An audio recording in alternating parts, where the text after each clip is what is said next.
प्रधानमंत्री नरेंद्र मोदी ने नई दिल्ली में वित्त और कॉरपोरेट मामलों के मंत्रालयों के आइकॉन सप्ताह समारोह का उद्घाटन किया।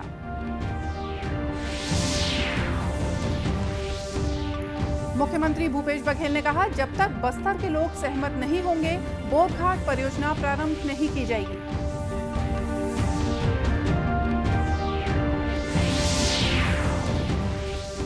कांकेर जिला अस्पताल में हमर लैब शुरू, मरीजों को 100 से ज्यादा प्रकार के स्वास्थ्य जांच की सुविधा मिलेगी।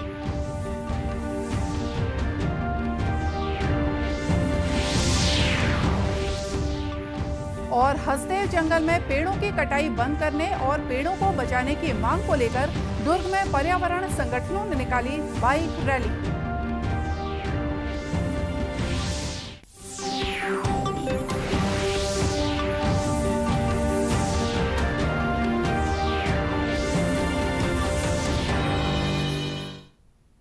नमस्कार, आप देख रहे हैं दूरदर्शन समाचार। मैं हूं मोनिका शर्मा और आइए अब देखते हैं समाचार विस्तार से। प्रधानमंत्री नरेंद्र मोदी ने कहा है कि उनकी सरकार ने पिछले 8 वर्षों में जन कल्याण पर आधारित सुशासन की दिशा में निरंतर प्रयास किए हैं। आज नई दिल्ली में वित्त और कॉरपोरेट मामलों के मंत्रालय के आइकॉन सप्ताह समारोह का उद्घाटन करते हुए श्री मोदी ने कहा कि देश ने हर दिन इस दिशा में नए कदम उठाए हैं और पिछले 8 वर्षों में नए काम करने की कोशिश की है। उन्होंने कहा कि सरकार ने देश के विकास को गति दी है और गरीबों को सशक्त बनाया है। श्री मोदी ने कहा कि स्वच्छ भारत अभियान ने गरीबों को गरिमापूर्ण जीवन जीने का अवसर दिया। आज यहां रुपये की गौरवशाली यात्रा को भी दिखाया गया।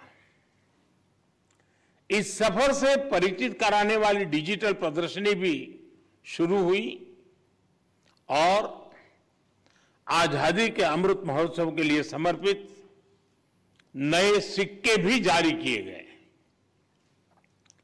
ये नए सिक्के देश के लोगों को निरंतर अमृत काल के लक्ष्य याद दिलाएंगे, उन्हें राष्ट्र के विकास में योगदान के लिए प्रेरित करेंगे। अगले 1 हफ्ते में अनेक कार्यक्रम आपके विभाग के द्वारा होने वाले हैं। इस अमृत कार्य से जुड़े सभी विभागों को, आपकी हर छोटी मोटी इकाई को मैं बहुत बहुत शुभकामनाएं देता हूं। इस दौरान प्रधानमंत्री ने ऋण से जुड़ी सरकारी योजनाओं के लिए राष्ट्रीय पोर्टल जन समर्थ पोर्टल की भी शुरुआत की। अपनी तरह का ये पहला पोर्टल है जो लाभार्थियों को सीधे ऋणदाताओं से जोड़ता है। इस पोर्टल का मुख्य उद्देश्य सरल और आसान डिजिटल प्रक्रियाओं के माध्यम से विभिन्न क्षेत्रों का मार्गदर्शन और सरकारी लाभ प्रदान करके समावेशी विकास को प्रोत्साहित करना है। प्रधानमंत्री ने आजादी का अमृत महोत्सव को समर्पित 1, 2, 5, 10 और 20 रुपए के मूल्य वर्ग के नए सिक्कों की विशेष श्रृंखला जारी की। दृष्टिबाधित व्यक्ति भी इन सिक्कों को पहचान सकेंगे। आइकॉनिक सप्ताह के उद्घाटन कार्यक्रम का देश के 75 प्रमुख शहरों में प्रसारण किया गया, जिसमें रायपुर और बिलासपुर जिले भी शामिल थे। रायपुर में विश्राम भवन सभागार में इस कार्यक्रम को देखने के लिए बड़ी स्क्रीन लगाई गई थी। विभागीय अधिकारी और कर्मचारी वर्चुअल माध्यम से इस कार्यक्रम का हिस्सा बने। इस मौके पर केंद्रीय जीएसटी के प्रिंसिपल कमिश्नर बीबी महापात्रा ने कहा कि केंद्रीय शुल्क उत्पाद विभाग द्वारा प्रयास किया जा रहा है कि केंद्रीय योजनाओं का लाभ लोगों को ज्यादा से ज्यादा मिल सके। इसके लिए विभाग द्वारा सेमिनार, वेबिनार और रैली सहित अनेक जन जागरूकता आधारित कार्यक्रम भी आयोजित किए जा रहे हैं। भारत सरकार के वित्त मंत्रालय और मिनिस्ट्री ऑफ कॉर्पोरेट अफेयर्स पिछले 1 साल से मार्च 2021 से भारत का 75 साल का इंडिपेंडेंस, जिसको आज़ादी का अमृत महोत्सव का नाम देके हम लोग पालन कर रहे हैं। इस प्रोग्राम के तहत हर हफ्ता या नहीं तो हर 2 हफ्ते में कुछ ना कुछ एक अच्छा कार्यक्रम करके आम जनता को और या ऑफिसर्स को सबको जागरूकता के लिए, जिसमें जो कार्यक्रम में हम लोगों ने वृक्षारोपण, blood donation camp, medical camp, debating competition, webinar, seminar, cycle rally, walkathon, ये सब करके हम लोगों ने जागरूकता दिलाने की कोशिश किए हुए हैं।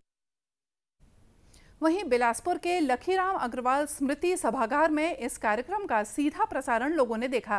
कार्यक्रम के दौरान वित्त मंत्रालय और कॉरपोरेट कार्य मंत्रालय द्वारा देश के वित्तीय क्षेत्र के विकास और आर्थिक प्रगति को शामिल करते हुए दोनों मंत्रालयों के अंतर्गत प्रभावी रूप से चलाए गए विभिन्न प्रशासनिक सुधारों का प्रदर्शन किया गया।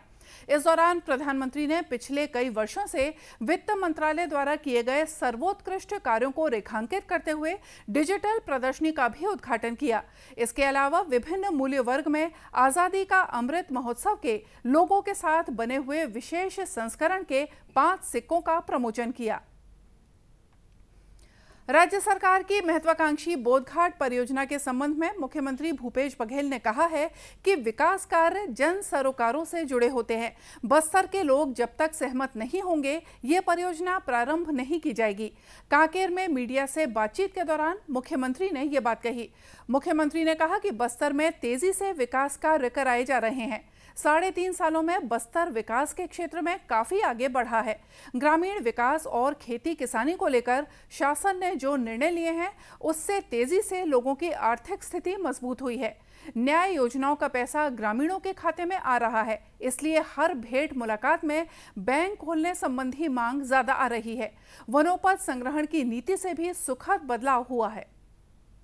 3 सालों में जो परिवर्तन बस्तर में दिखाई दे रहा है, कांकेर में दिखाई दे रहा है, वो रेखांकित करने वाला है।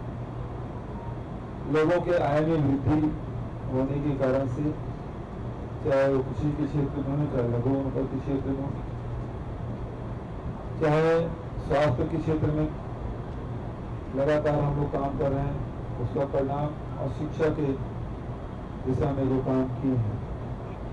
आदिवासी हमेशा जल जंगल जमीन की लड़ाई लड़ते रहे। हमारी सरकार उस दिशा में काम करते हुए, चाहे लोहांडीगुड़ा की जमीन वापसी की बात हो, चाहे लघु वनोपज के समर्थन मूल्य और खरीदी की बात हो, चाहे जल को सहेजने के लिए नरवा कार्यक्रम संचालित करने की बात हो, चाहे फॉरेस्ट हेरिटेज पर पट्टा देने की बात हो, चाहे आदिवासी हो या परंपरागत रूप से जो लोग यहाँ निवास कर रहे हैं उन सबको पट्टा देने का काम। मुख्यमंत्री ने कहा कि जनहित के किसी भी कार्य में विलंब नहीं किए जाने को लेकर सख्त निर्देश दिए गए हैं। प्रशासनिक व्यवस्था पुख्ता तरीके से काम कर रही है।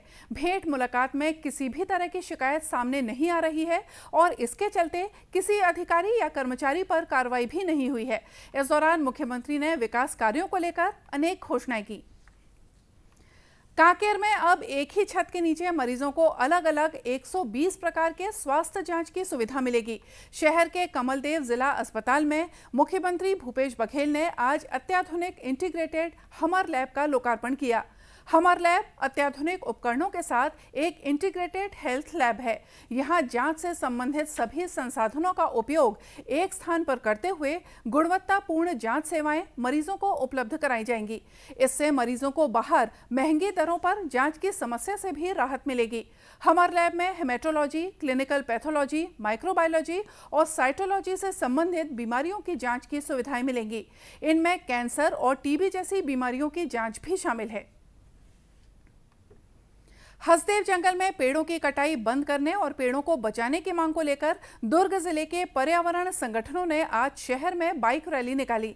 इस बाइक रैली में बड़ी संख्या में आसपास के गांव के पर्यावरण प्रेमी शामिल हुए। इस दौरान पर्यावरण कार्यकर्ता अपने हाथों में हसदेव बचाने से संबंधित स्लोगन लिखी हुई तख्तियां लेकर चल रहे थे। पर्यावरण कार्यकर्ताओं ने कहा कि हसदेव के जंगलों में लगे पेड़ों को कोयला खनन के नाम पर काटा जा रहा है। उन्होंने कहा कि ये जंगल जैव विविधता से भरे हुए हैं। यहाँ के पेड़ों को काटने से पर्यावरण पर भी विपरीत प्रभाव पड़ेगा। उन्होंने लोगों से अपील की कि सबकी जागरूकता से ही हसदेव के जंगल को बचाया जा सकता है।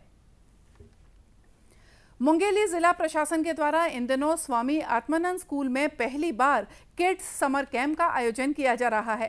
कैंप में दर्जनों विधाओं में 500 से ज्यादा बच्चे अपनी प्रतिभा निखार रहे हैं। ये कैंप 25 मई से शुरू हुआ और आगामी 15 जून तक चलेगा। कैंप में बच्चों को स्पोकन इंग्लिश के साथ ही cake bake, western dance, drawing और पेंटिंग और फनी क्राफ्ट मेकिंग के साथ ही विभिन्न खेलों का भी प्रशिक्षण दिया जा रहा है। ये कैंप निःशुल्क है। जिला स्तरीय किड्स समर कैंप के प्रति बच्चों में जबरदस्त उत्साह नजर आ रहा है। ये मिले मतलब खेलने के लिए बास्केटबॉल यहाँ खेलने आता हूँ, वरना तो एग्ज़ाम का प्रेशर वगैरह ये सब रहता था। अब यहाँ मतलब ये और 15 दिन और चलना चाहिए, 15 तारीख तक। दिन भर हमें यहीं रहने का मन करता है। हम लोग बहुत एंजॉय कर रहे हैं यहाँ पे, और ये बहुत अच्छी बात है कि हम लोग को फ्री ऑफ कॉस्ट यहाँ सीखने को मिल रहा है सब कुछ।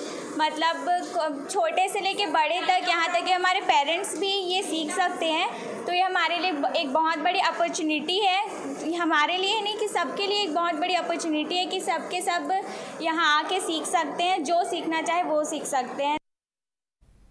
किड्स समर कैंप के बारे में मुंगेली कलेक्टर डॉक्टर गौरव सिंह ने बताया कि पहले ये कैंप 12 जून को समाप्त होने वाला था, लेकिन बच्चों के उत्साह को देखते हुए इसकी अवधि 3 दिन और बढ़ा दी गई है।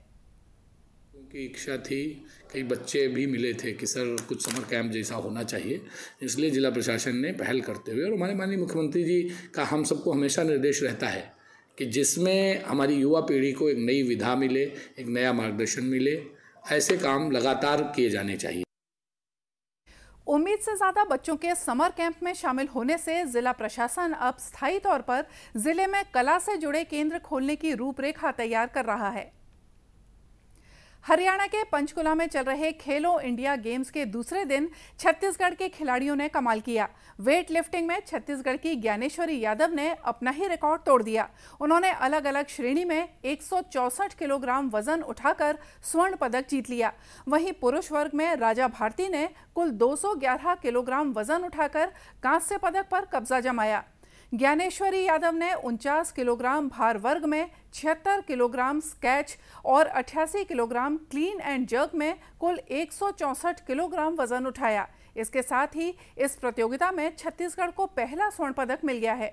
ज्ञानेश्वरी ने पिछले महीने ग्रीस के हेरेक्लियोन शहर में junior world weight lifting championship में कुल 156 किलोग्राम वजन उठाकर 3 रजत पदक हासिल किए। गौरतलब है कि खेलो इंडिया यूथ गेम्स में छत्तीसगढ़ के 6 वेटलिफ्टर्स भाग ले रहे हैं।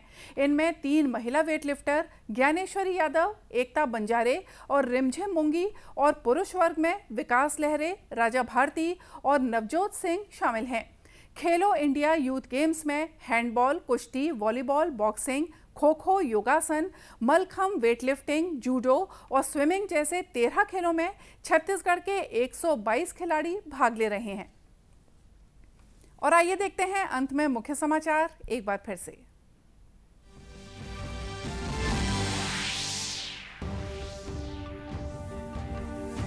प्रधानमंत्री नरेंद्र मोदी ने नई दिल्ली में वित्त और कॉरपोरेट मामलों के मंत्रालयों के आइकॉन सप्ताह समारोह का उद्घाटन किया।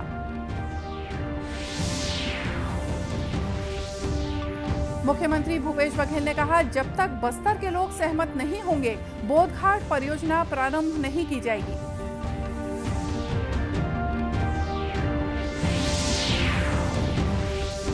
कांकेर जिला अस्पताल में हमर लैब शुरू, मरीजों को 100 से ज्यादा प्रकार के स्वास्थ्य जांच की सुविधा मिलेगी।